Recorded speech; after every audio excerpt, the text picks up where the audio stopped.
Hi, my name's Kelly and welcome to my channel.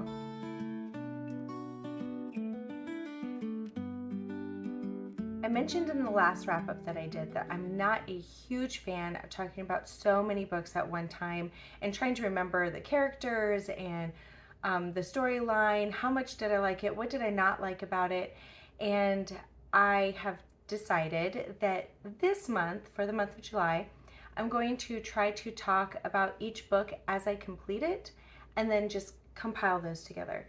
So this is an experiment and we'll see how it goes. So yesterday I completed Lady Susan by Jane Austen. This is my second time reading it. This book makes me giggle every single time, which would really just be both times because I've only read it twice. But it also makes me giggle every time I think about it.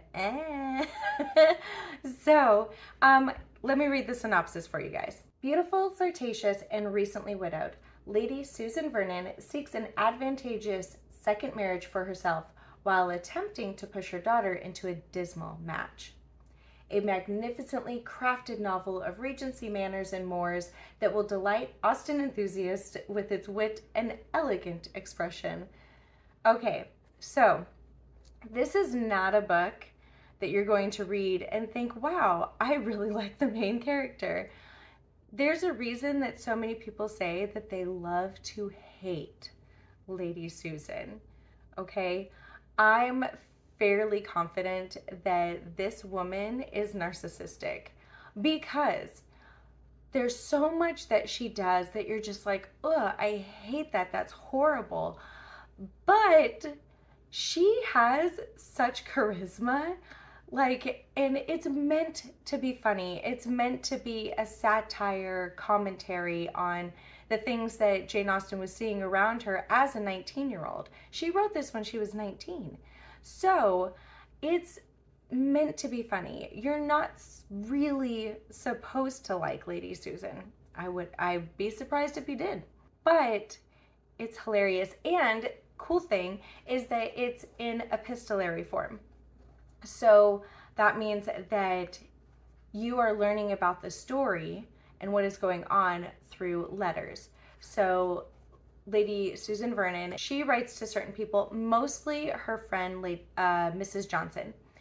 And that's where you really get to see her personality shine. Because she's very honest with Mrs. Johnson, and you get to see like her motives a lot of the time in her letters to Mrs. Johnson. And those two, Lady Susan and Mrs. Johnson, they are two peas in a pod, man. But Lady Susan has a daughter, Frederica, and she is almost essentially the complete opposite of her mother, and it is just interesting to see how different people interact differently with Lady Susan and Frederica, and some of the things that happen, some of the relationships that develop, some of the relationships that flounder. I would definitely, if you're a fan of Jane Austen, or maybe you're just kind of wanting to start off with something easy, I recommend this book. It's funny, but it doesn't take long to read. It's a very short story, so I recommend it. It's funny, and there's a movie that was done on Amazon called Love and Friendship, and it takes this epistolary novel and it turns it into a movie, still keeping a lot of the dialogue, but making most of the conversations happen in person instead. So well done. Very funny. Kate Beckinsale is amazing as Lady Susan. If you have not seen it, you need to go watch it. But remember, it's not something that's meant to be taken seriously. It's meant to be a satire. You're not supposed to like Lady Susan or what she does. Keep that in mind. Anyhow, I will see you guys when I'm done reading my next book. Okay, so reading update. I tried reading Miss Austen Investigates by Jessica Bull. I think that it could be a really good mystery read.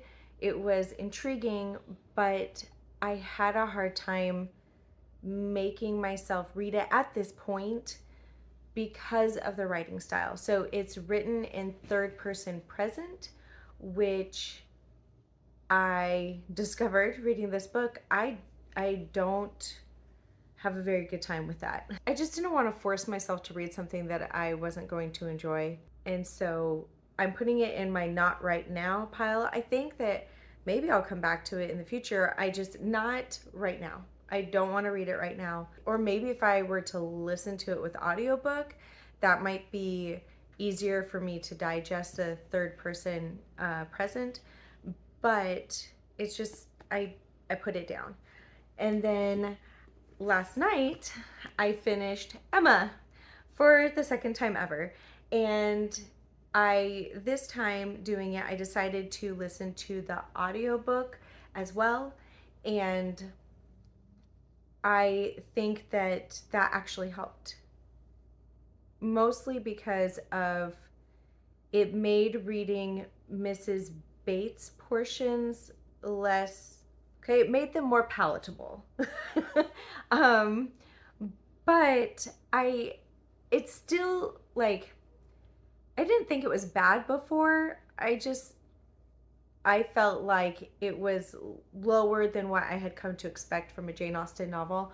But now I'm just like, okay, yeah. So like for me, it's about, and some of you are going to hate this, but for me, it's about the same, just barely under persuasion.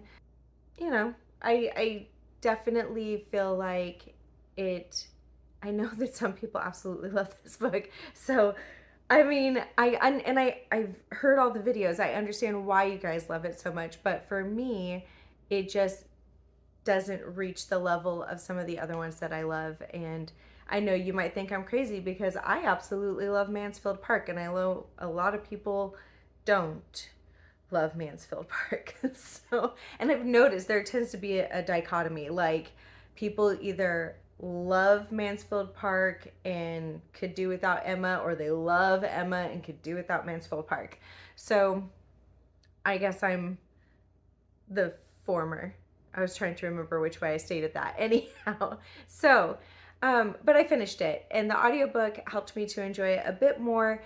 And I think that reading through it a second time put it in a better light for me.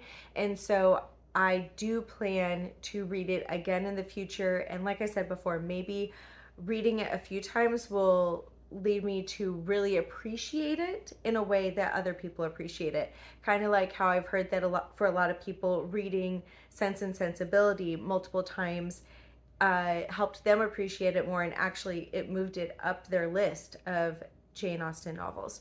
So that's where I'm at right now. I finished it. I'm happy I did. I feel much better about the book. I do like it better. I'm very glad that I reread it this month, and I do look forward to reading it again in the future. But now I have half a month left, and so I'm trying to decide which one I want to read now. I think that I want to try to squeeze in Pride and Prejudice, just because it's probably my absolute favorite of Jane Austen's. So I'm gonna go ahead and read that probably next. But anyhow, I got Emma done. Yay! All right, hello again. I just finished the Rushworth family plot, part of the Darcy and Mr. Darcy and Miss Tilney mystery series by Claudia Gray.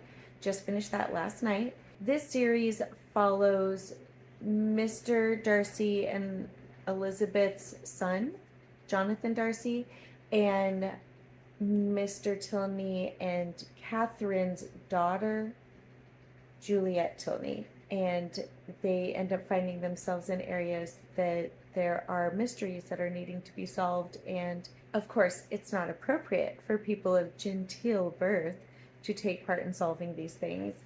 However, the younger Mr. Darcy and Miss Tilney are a little different than what society would like them to be at this time, and they do end up solving these mysteries. This specific book follows them trying to solve a murder, eventually two murders, and it was actually pretty interesting. I enjoyed the mystery behind it all. I thought that it was well thought out. There was a character in there that I cannot stand from when Jane Austen wrote this character. I could not stand them. Like, this is probably the one character that makes me the most angry in their actions. And that character is in this book. And I feel like there's some comeuppance. And that made me happy.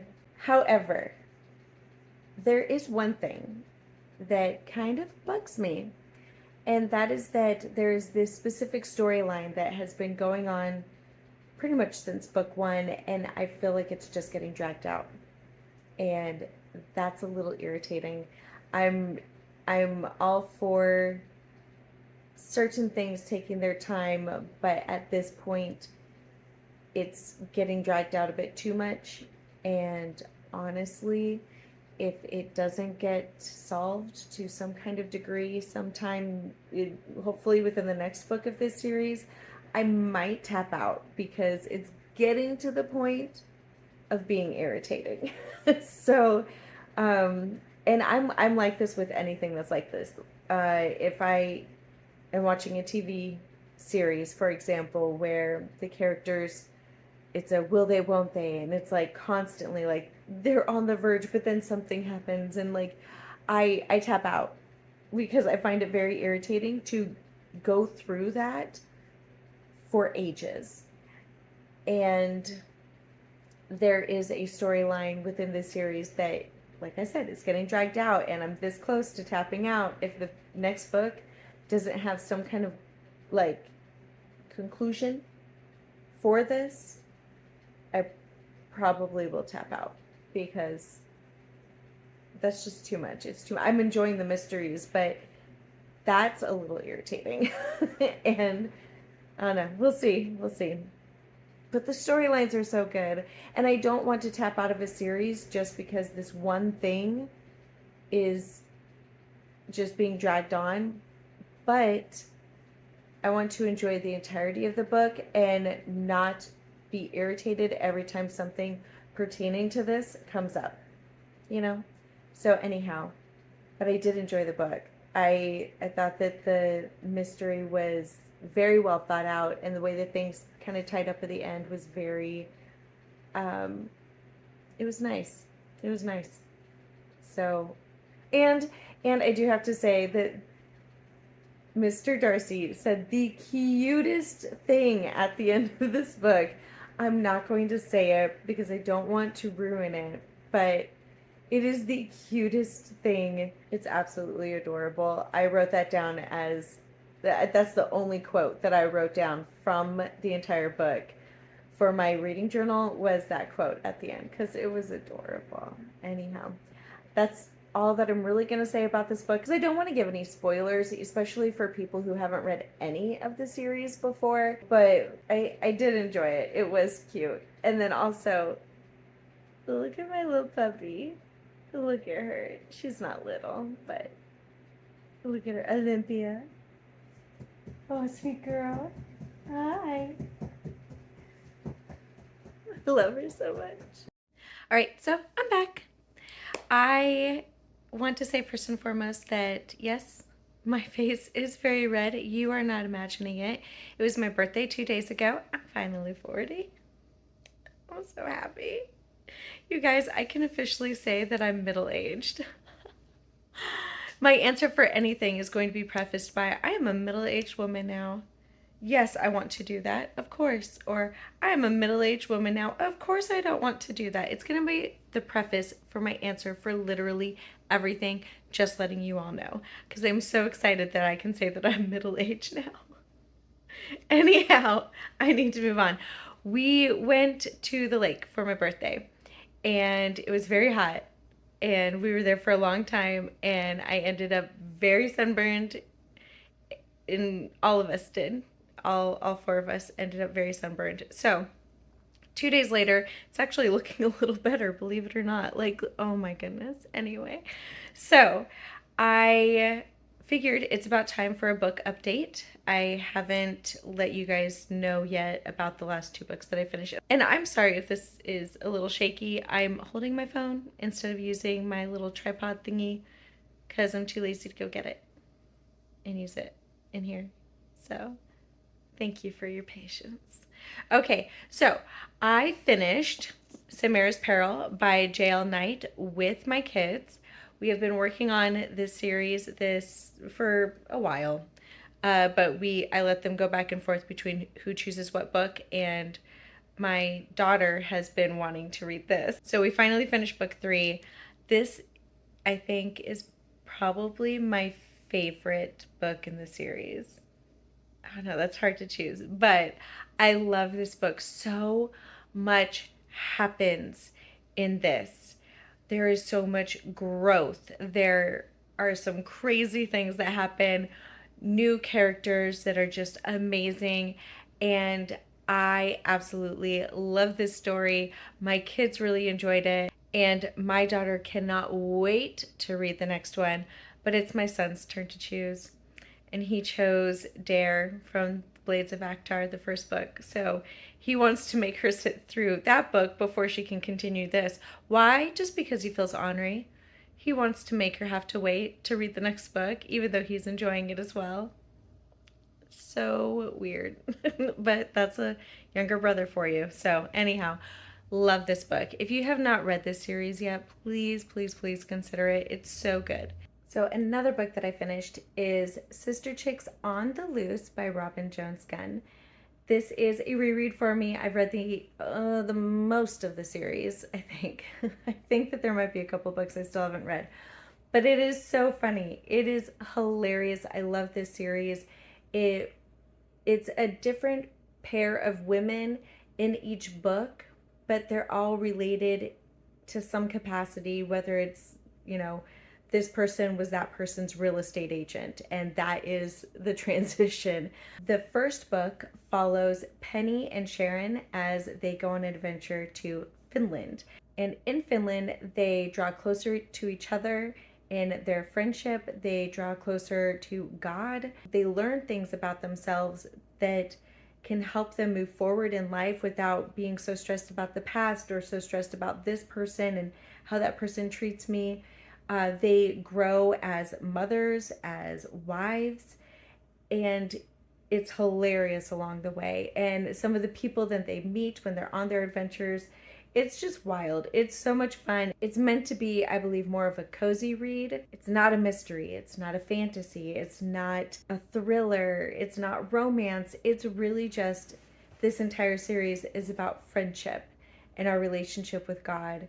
And each pair of women in each book are going to another country, usually, and having a great adventure. And I mentioned in a post recently that I really like this series, and it was on my mind already because I was already rereading it. It is such a fun series. If you haven't read it, check it out. Like I said, it's usually women that are like in their 40s, but I've loved this series since I was in my 20s. It's not often that we find Christian books that are mostly about friendship, and I love that about this series. And it's not about younger kids, it's about women who are my age. Sometimes the books will touch on challenges that are happening as a mother or as a wife or just as an adult in general. It's just refreshing for me to read a book that is about friendship or sisterly relationships, and for it to be something that I can relate to on a personal level in my life right now, because I'm not going out looking for romance. I'm already married. I have kids at home. I have my husband, and I have my sister and friends that I love going out and having adventures with them. And so this is something that is just so fun, and I can also read them and be like, do you know what, I've been struggling with that, and I need to take that word that she found for herself in this moment with God, and that can apply to me right now too, and I love that. I think you should check it out. Hey, so look, you guys, my burned forehead is peeling. I don't like it. And I have a meeting today. I have to meet someone for lunch and have to show up with I don't know, maybe I'll wear a hat. Anyway, I have a couple of books to update you guys about that I finished. So first is Pride and Prejudice by Jane Austen. I love this book. It's one of my favorite Jane Austen books. It is my favorite Jane Austen book, and I love it because no matter how many times I read it, I still laugh out loud at the funny parts. I still cringe at the cringy parts. I love that the sarcasm is so well placed that if you miss it, then you think that people are serious when they're saying certain things. And I can understand how people would be very confused reading this if maybe they didn't grow up in a situation where you have to recognize when someone's being sarcastic. Maybe. I don't know. But I really, there's a reason that this is one of my favorite books. There's a reason that the literary community, a large portion of them, feel that this is such a well done book. The storyline is so well done. The characters are well fleshed out. And I feel like the more you read it, then the more you understand certain characters. You can see how their brain is working, how they thought that maybe something was handled best in one way. There's probably a million things that I could say on this book. However, I feel like if I was really going to do a really deep review about Pride and Prejudice, I would want it to be in its own video. Or maybe a video just of me giving in-depth reviews about all of her books in one video. I don't know. If you guys want to see that, let me know. But for this video, I'm going to feel that it is suffice to say that I love this book. I will probably never tire of reading it.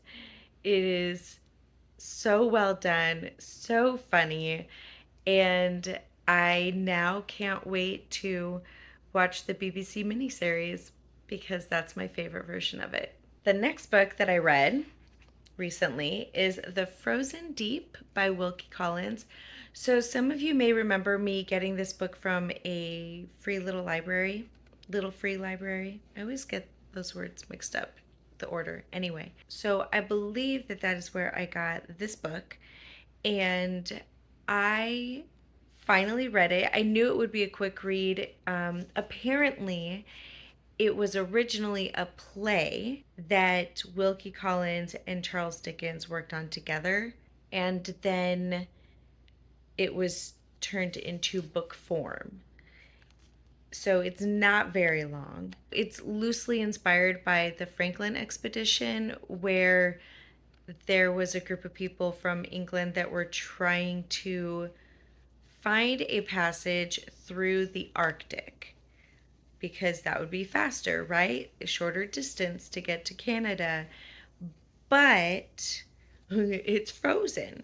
And so what ended up happening is with the Franklin expedition, the two ships that were going on this trek ended up getting stuck. They couldn't go any further, and then the people had to get out and try to find a way home.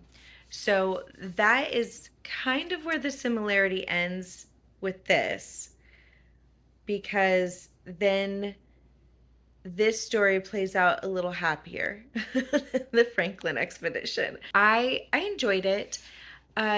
It's a short story, and I think part of the reason why I don't read many short stories is because it doesn't give me enough opportunity to really connect with the characters, to become really invested in what is going on in their lives.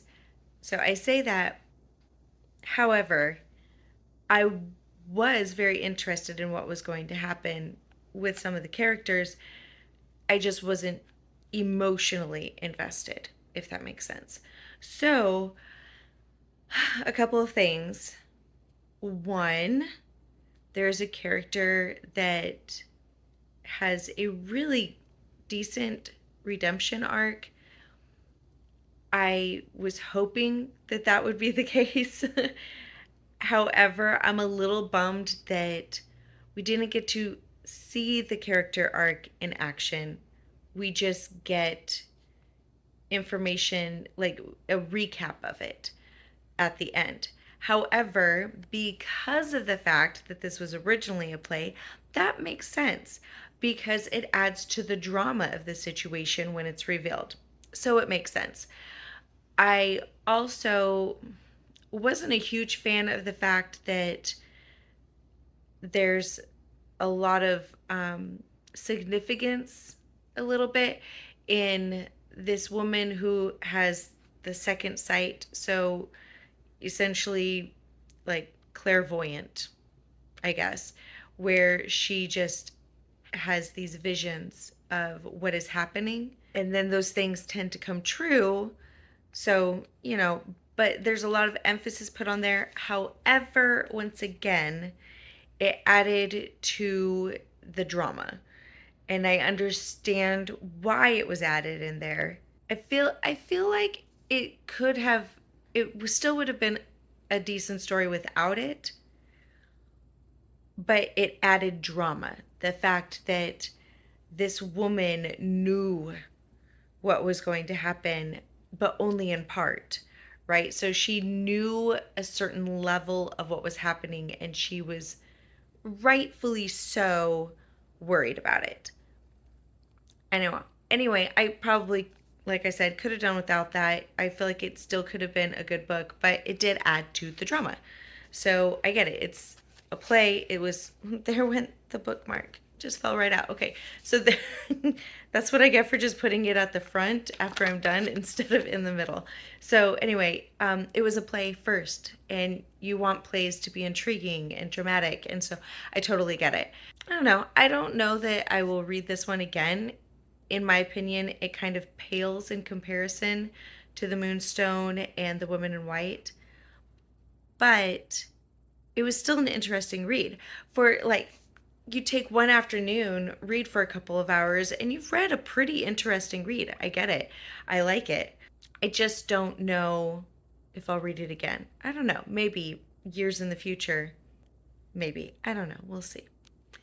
Anyhow, so that's that one. And then the most recent book I finished, which it may be my last book of the month. I don't know, because it's the 31st, first of all. Second of all, I do have another book I was working on, but I'm only about halfway through that, and I'm not sure that I will have time to finish it today, and I'm not sure that I want to rush myself to finish it today. So anyhow, Praying with Jane. So this is a 31-day devotional by Rachel Dodge. I I love this book. I read it for the first time last year and then decided to read it again this year for Jane Austen July, and it's beautiful. So I love that she takes these prayers that Jane had written down and she kind of fleshes them out. She takes, hold on. I'm going to try to do this one-handed, okay?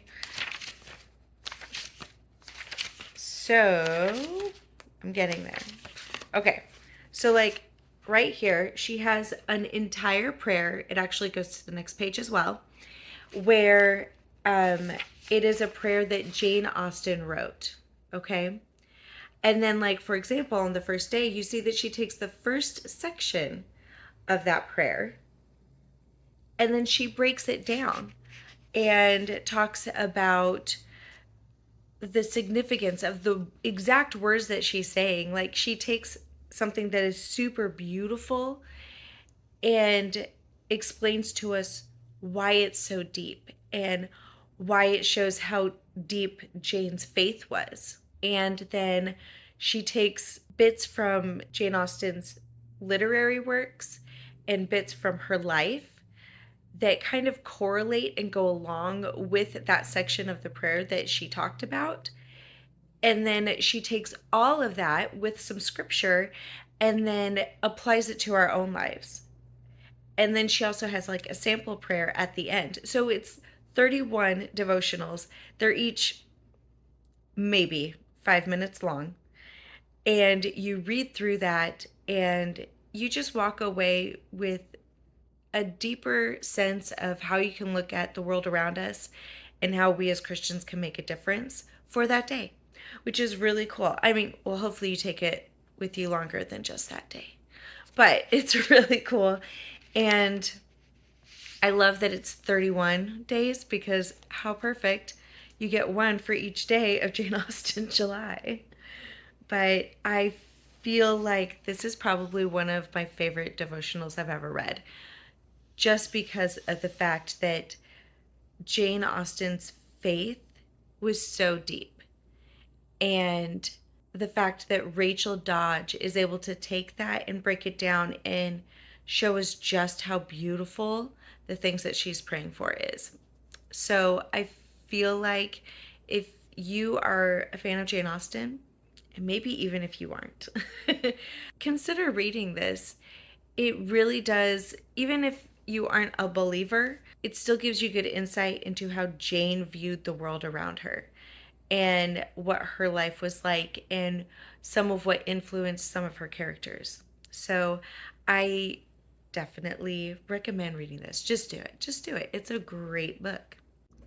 Okay, so I am back from the meeting that I had with a friend, well, soon, very quickly becoming a friend from church. I just got home because I decided to go to Goodwill after and the library, and I have a Bible study that I help lead that is in less than 2 hours that we have to go to that, and that will last until probably close to 7:30, and I don't think that I'm going to be able to finish any more books.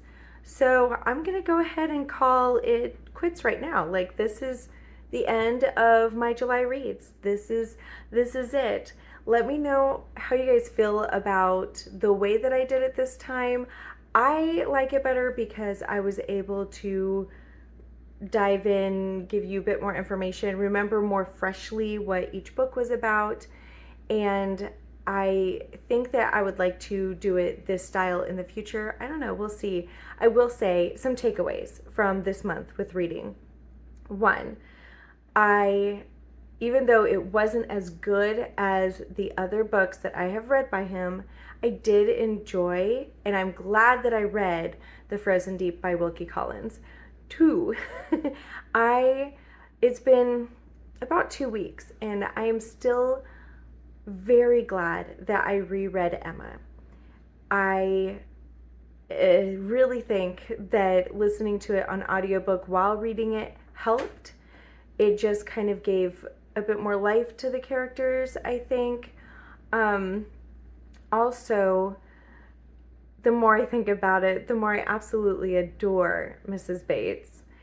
I still am not a big fan of Emma's character. I do see the growth that she had. I see that. But I think that I'm just still not a huge fan of her character overall.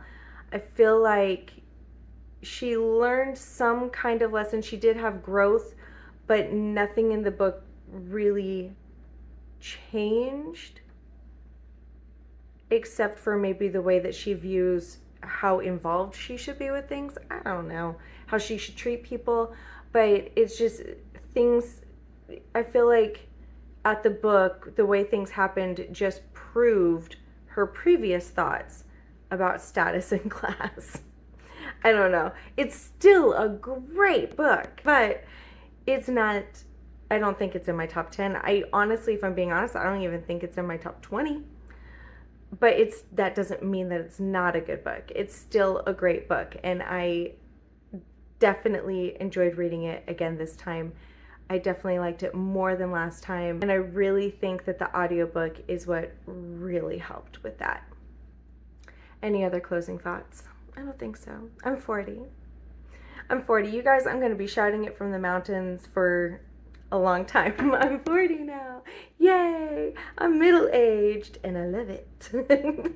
Okay, I hope that all of you have had an amazing month. I hope that August is great for you. I pray blessings over all of you. Thanks for watching, guys. And like I said, let me know what you thought about the format and how I did it this time. All right, bye.